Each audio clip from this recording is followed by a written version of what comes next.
Bobbio Show.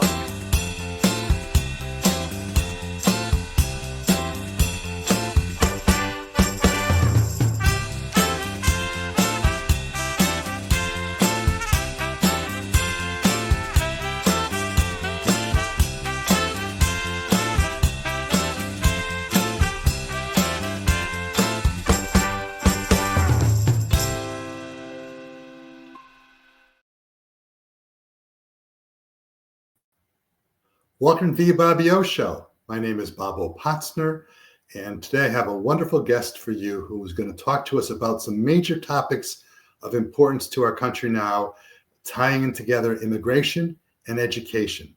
I want to introduce to you now Luisa Britton. Luisa, good afternoon. How are you? Hello, Bob. How are you? Very fine. Thank you very much. Luisa, why don't you tell us a little bit about your background of you personally, and we'll get into your family in a few moments thereafter. Well, I'm a lifelong resident of Danbury. I went to Danbury schools. My kids, I have 3 kids, all 3 graduates K through 12 in Danbury public schools. My family's had a business in Danbury. They were here early 70s. So we've been a long part of the community. I first met Luisa at her father and mother's business.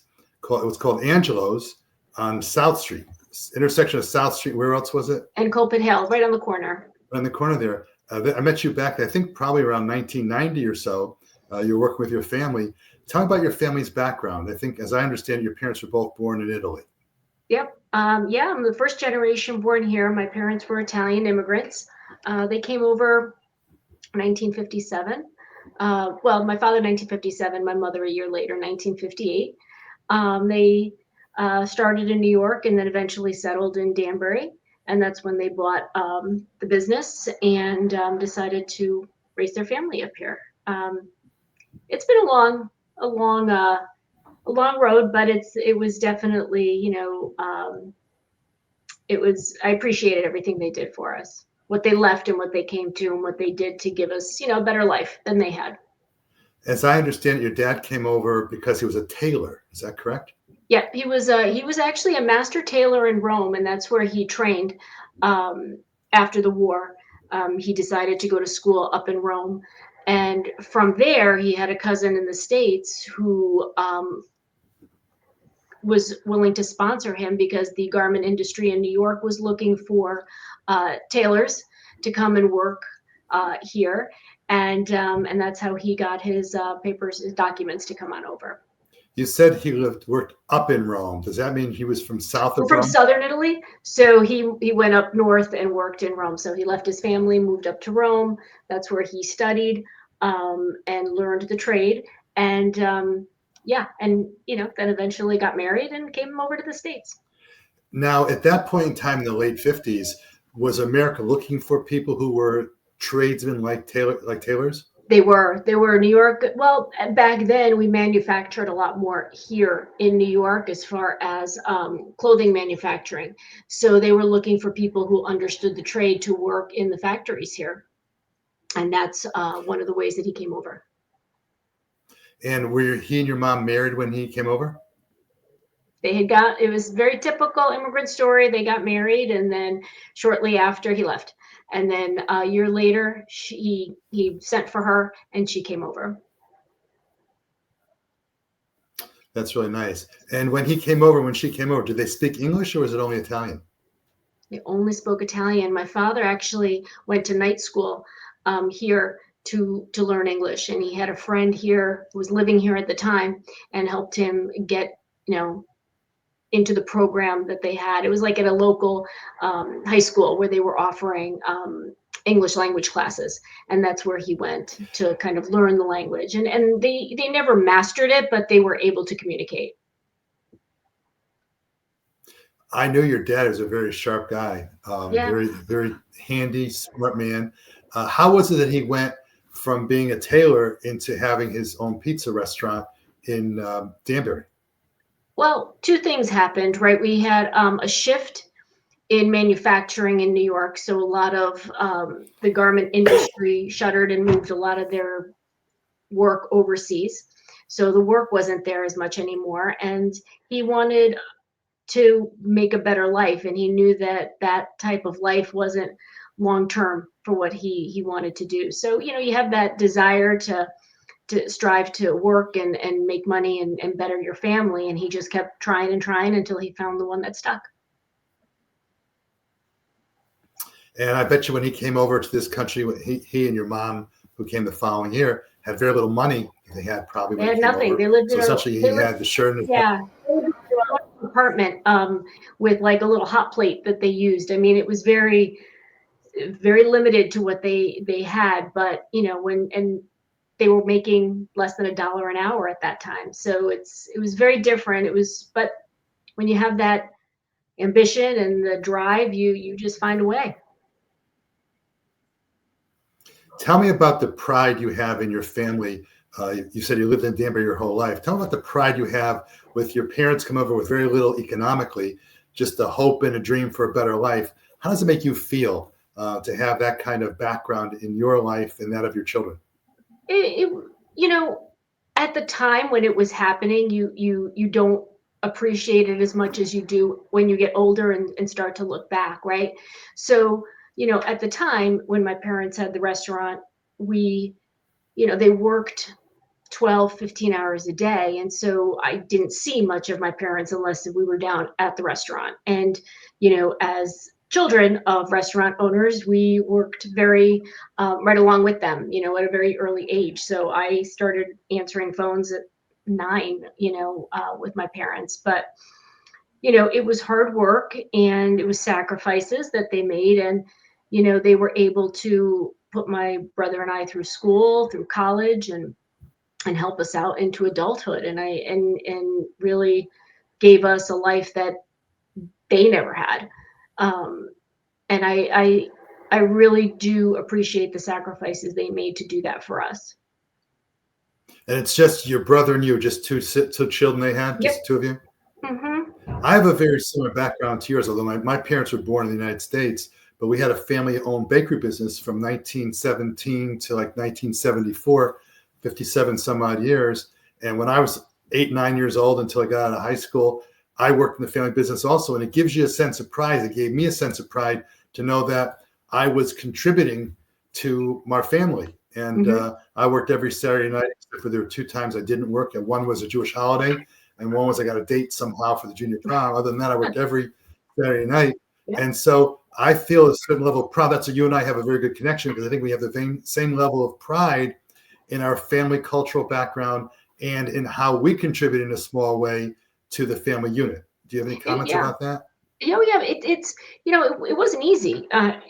First having a business and not speaking the language very well. I think back, and I'm amazed at how they were able to accomplish what they did and maneuver themselves through all of the mortgages and businesses and running a business successfully for so many years on a 5th grade education. I mean,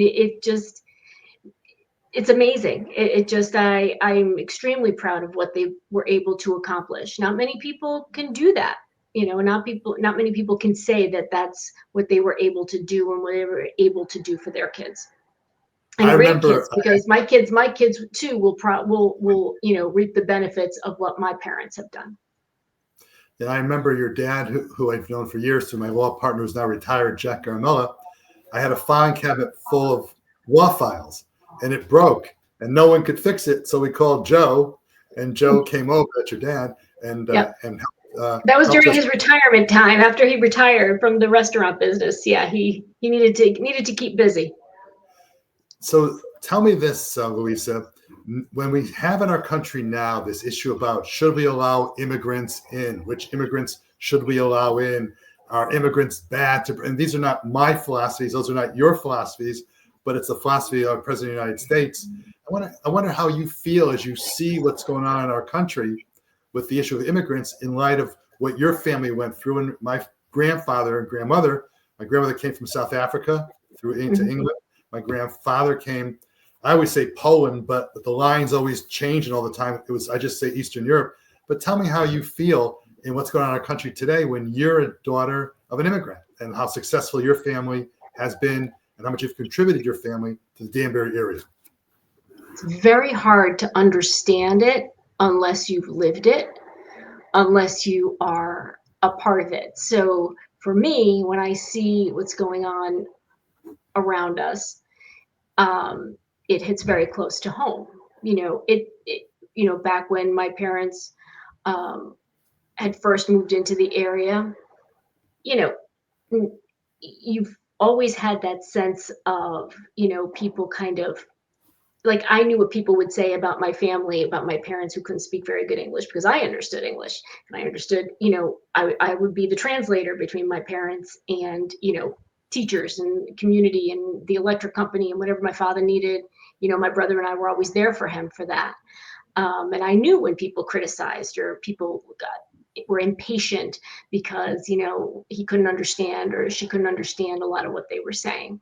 So, it's upsetting. I see a lot of stuff out there that really is, it's disturbing and upsetting because I know how valuable immigrants are to our community, the immigrant population, what they do, what they contribute. And, anybody who comes here comes for that reason that they want a better life for them and for their kids. I mean, that's the sentiment, and that's usually why they make these trips and leave their family. My parents left their parents and their siblings and their entire life that they've known to start somewhere where they knew nothing and knew nobody. And that's courageous. I mean, you've got to have guts to do something like that. And you've got to really be in a position where you feel you need to go. And that's the only way that you're going to get to the next step in life. And so, I'm troubled by a lot of what's out there, but I try to be as supportive to the immigrant community as I can be. In fact, Danbury is a very diverse city, is it not? Oh, yeah. Always has been, and it just changes. Like the face changes, and whatever the different communities become more. But it's always been a community of immigrants. I've done several shows, excuse me, about the Lebanese community. And it's the same kind of background that I hear what you talk about, the great pride in people who came over. And, I don't know where this philosophy came about that immigrants are bad. I think Right. part of it is racism, quite frankly. And I think that's a really large part of what goes on. But we're going to get to you about the Board of Education, which you are now on. Okay. But I just want you to tell me, based upon your information on the Board of Education, where you are the vice chairperson of Danbury, don't you have some statistics that indicate like what percent of the town of the high school is diverse? Do you have that kind of information? Oh, we speak 52 languages in our high school. I mean, that's the magnitude of the diversity that we have in there. Majority of our students we have a big community of multi-language learners in our district. So, Danbury has always encompassed that type of, vast majority of diverse students. It's one of the reasons why I definitely wanted my kids to go to Danbury High School and Danbury Public Schools because they were exposed to so many different people and so many different cultures. And that's just, rich. That type of collaboration and that type of knowledge is something that you're not going to get anywhere else, and they take that with them and they appreciate that, and it gives them a sense of what's out there in the real world. That's what the world looks like.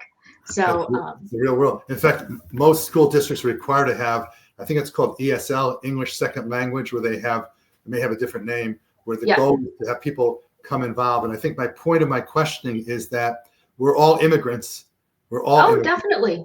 And at some stage or another, and we all contribute the best we can. And I hate when I hear our president and our government saying those people or that people or whatever. No one's better than anybody else. Yep. Luisa, you have you have 3 children, right? 3 children, yep. Okay, and I think they've been on my show once before. What are their names, please? 2 of them have been. Joseph was on. Christina was on. My youngest has never been on. Anthony's not been on yet. Anthony's not been on. But your family is very much involved in politics. Yep. In fact, when I was on the Board of Education, one of our superintendents, Ralph Walsh, used to say there's politics with a capital P and a small p. And the capital P is the political issues that you face. But the small p is, in order to be involved in our government, as it has existed prior to January 20, 2025. I don't know where we're going from there, but there are political requirements to get involved in running our government. Tell me, how did you get involved? You are now the vice chairman of the Board of Education in Danbury. You've been there, this is your 4th year, right? Mm-hmm. Is that so? How did you get involved in the political arena? So I started to get involved with the school system back when my children were in elementary school. So I got involved in the PTO, and I was president of the PTO for several years while they were there, and that kind of got me involved more in what the connection between politics and the schools, and trying to work to try to make our schools better.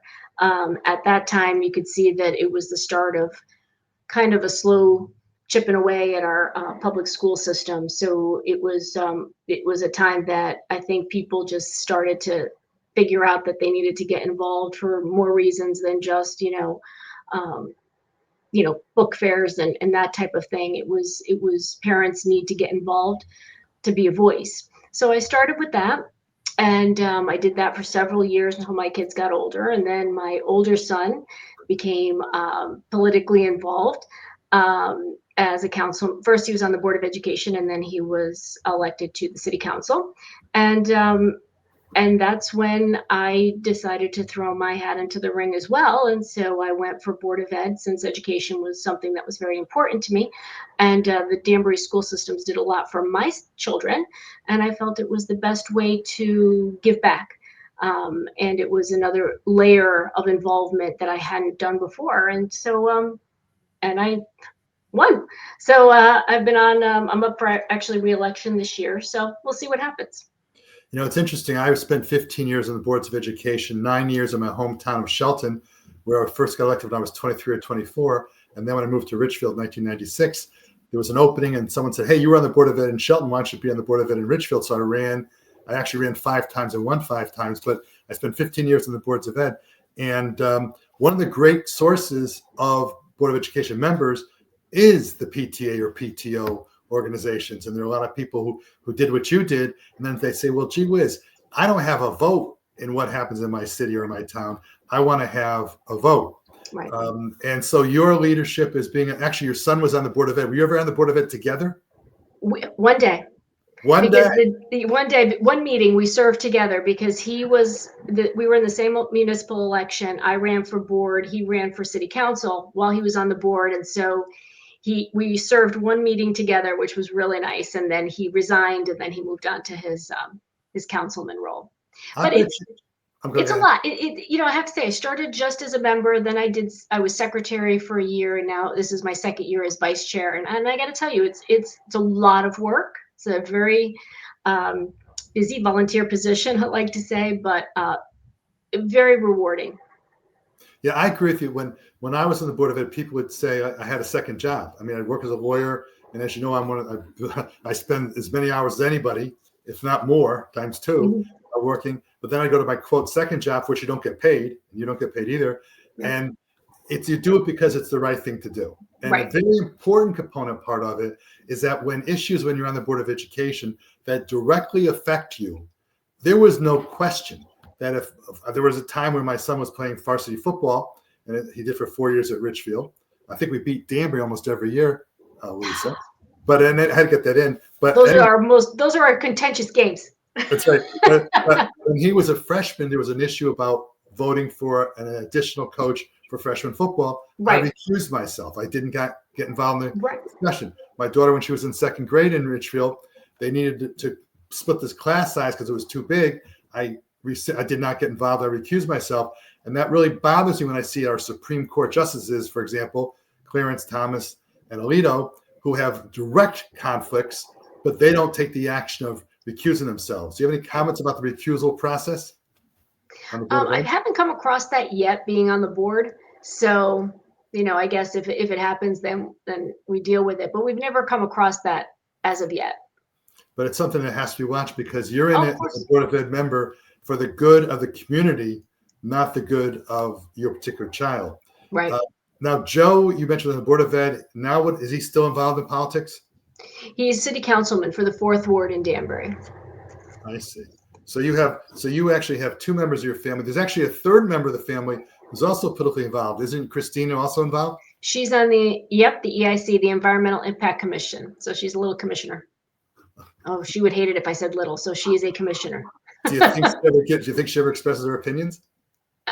She does. She's she's very vocal, and I respect that. And I think that, when it comes to the environment, she's very passionate about that. And I think it was the perfect role for her to become civically involved.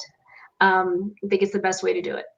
And then my husband is a elected constable, so he's also an elected official. So we got 4. The whole crew. The whole crew. Well, actually, those of you who watched my opening of my show, the Bobby O Show, and the closing, you'll see the name Christina Britton on the list of who contributed to my show. Because What did Christina do? Oh, she did your whole opening reel. She did the opening reel. She took the pictures. She fixed my hair when it was not in the right spot, whatever hair she could find. And so think about that for a second. Your dad comes over in 1957-ish. Your mom comes over in 1958-ish. So that's 66 years ago, more or less, if my math is correct. And look where we are now. We have a family who came over with not having anything but the shirt on their back, so to speak, with not that much money, whatever. And they carved out a career. And look what you guys contribute and volunteer into our community. That is what our country is about. It's absolutely. It's amazing, right? And it's like, and when I think about, both of my parents, and my father was very, very, he pushed us into education. He wanted his kids to go to college. He wanted his kids to get higher education, and he would always, push us to keep going. And we did. And then, with my kids, like my son is, first attorney in the family, and it was a big deal, that's what that generation now has, right? And my daughter, who's going to become, a counselor, and a mental health counselor, and my youngest, who's studying engineering, and this came from that. It's remarkable, and that's what we should be celebrating in our communities, is how immigrants contribute and build upon that, not tearing them apart. I don't know your youngest at all. I know him a little bit. I don't know him that well, but I know Christina the best. I know Joe very well, and they have a great future. I want to go into the Board of Education. We have about 8 or 9 minutes left in the show. Okay. One of the big issues on Board of Education in Danbury is the new high school that's being opened up. When is that new high school going to be open?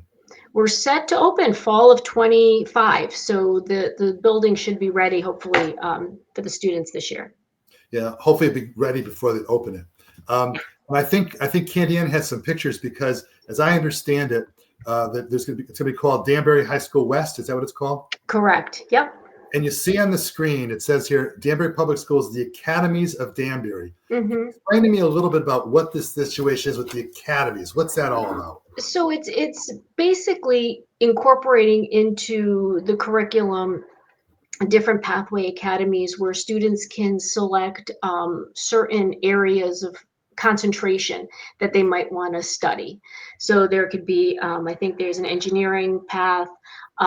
There is, let me see, health sciences, information, marketing. I mean, there's all different paths. I think there's 7 pathways that they have. Luisa, we'll go, if Candy, go to the next slide or two, because it shows. There you go. Let's see the next slide. That talks about the mission. Yep. Go to the next slide, please, Candy Ann. One more slide, please. Okay, does this help you in what you're going to talk about? Yeah, there you go. Yeah, so that kind of tells you a little bit about how the pathways work. And it's great, because when my daughter was in school, and all 3 of my kids, but they did offer a limited type of career path, like CNA certification. They had culinary. They had a little bit of those types of things there, but now they've kind of expanded on it. And I just think it's a wonderful opportunity for kids, and for kids who are hands-on learners, it's great, because there's a lot of that incorporated in there, and project learning is incorporated into that. So it really expands the basic curriculum. That always stays the same, but it really expands on that for the kids and engages them more. I mentioned my family had a bakery business for 57 years. When my father sold the bakery, he sold it to a bank. who took the land and knocked it down and put a bank up. And the joke was it went from dough to dough. But when he left the bakery business, he taught at Johnson Wales College for 20 some odd years, teaching baking. I think in our society now, it looks to me like the Academy's theory is you need to learn how to be a critical thinker. And liberal arts, when I was a kid and when you were a kid, was a big deal. But now I think we need to get more specialized skills. Is that sort of part of what the plan is? Yes. Yeah, it is. And then it doesn't stop the kids who want to go to college, but it also kind of gives an opportunity for those kids that may not be college bound to have a career path and be ready to get out there and start working once they graduate high school. So it's twofold. It's twofold. How do you determine which high school a kid goes to? It'll depend on the pathway that they choose. So we have 2 housed at one building and I think 4 at the other at the main campus. And what if a kid wants to change during his career? Maybe you want to go next couple slides, Candy Ann, please. I know that's what you see, and those are the questions I asked too during this whole process. Is like, because how do you know, right? So freshman year, they do kind of like a sampling of all the different career paths that are there. So they kind of get a little taste of each one.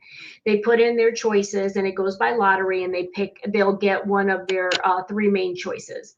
If they want to choose, they do have the opportunity, I believe, after that second, because it's freshman year, so like sophomore year, they have an opportunity to switch. If they get into something and like, this isn't really where I want to go, they do have the opportunity to change. Well, you know it. And someday I'll figure out what I want to do when I grow up, right? Me too. Who knows? I joke about that, but when I went to college, you can take it off the screen now, Candy Ann, thank you. When I went to college, I was pre-med. And happens a lot.